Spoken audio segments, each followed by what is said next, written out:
Ross Gray, yes, from the Christchurch Civic Trust.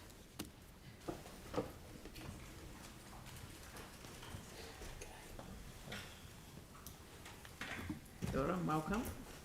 Thank you very much, Mayor Dalziel and councillors.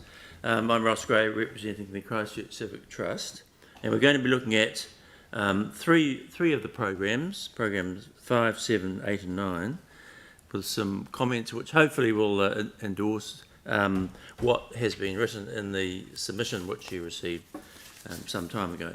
So the first one is trees, and we think it's important, in fact, to widen the focus from the indigenous species to take in exotics as well, to achieve the most rapid and economic carbon absorption possible. The figures that you've got in front of you on the full submission are provided by board member Mark Belton, who is a vastly experienced professional forester and ecologist, clearly show the advantages which exotics can offer over indigenous species in terms of CO2 mitigation. And there are all sorts of variables at play when those figures are compared, but I'm sure that Mark is correct in his statement there. While the great increase in native species planting in recent years is extremely heartening, I'm sure for everybody in Christchurch and around New Zealand, CCC must look at the climate change facts and adjust its sites to take in exotics as well. So the Christchurch Civic Trust is calling for a rational balance of planting types in Greater Christchurch. Public transport, Program 7. My colleague on the board, Dr. Chris Kisling, who's currently the Chair Emeritus Professor of Transport Studies, has concisely and clearly drawn your attention to the dynamics involved in public transport as it applies to Christchurch. And here's a personal note here, in terms of the trust, the pre-quakes free electric shuttle buses, those lovely yellow bubbly-nosed creatures, were in fact designed by David Thornley, the late David Thornley, who was a long-time board member of the Christchurch Civic Trust.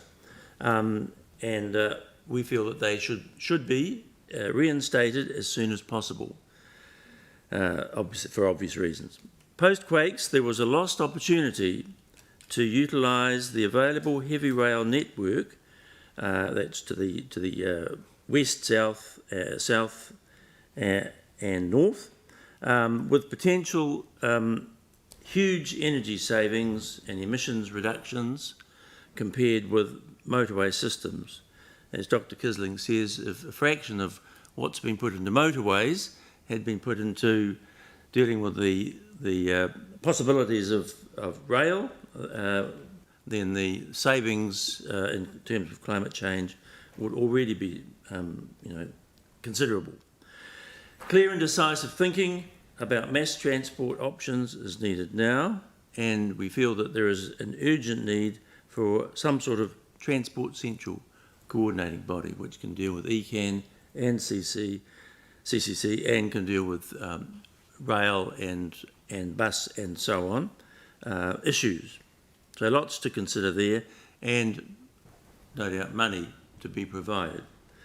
Recycling, buildings and other, including green, programs 8 and 9. Currently, construction and demolition waste accounts for about 50% of landfill. This must be reduced. Recycling and upcycling of buildings is vital. As you will have heard perhaps often after the quakes, the greenest building is the one standing.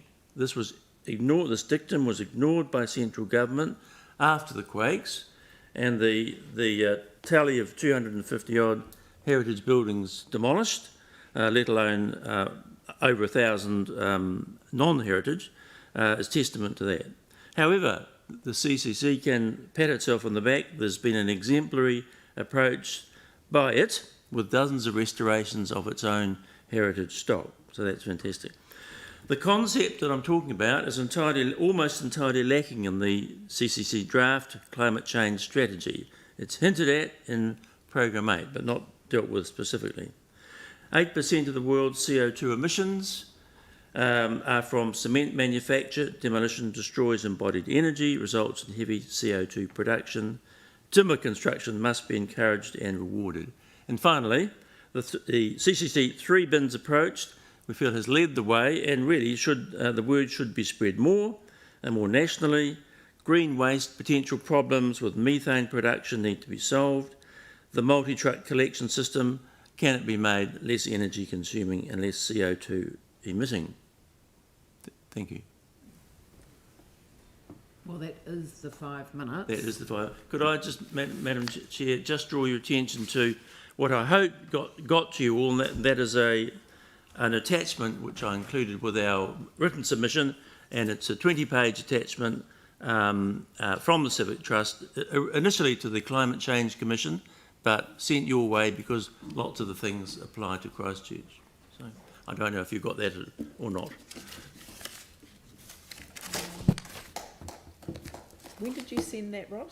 I sent it as part of the submission, and when it was due in by that particular date. In fact, it was a couple of days early, and it was attached to. It was an attachment to that email, and I had intended to check with people in charge here, but didn't get to it. So I'm not sure if you got it or not, but I'm very happy to send it if necessary.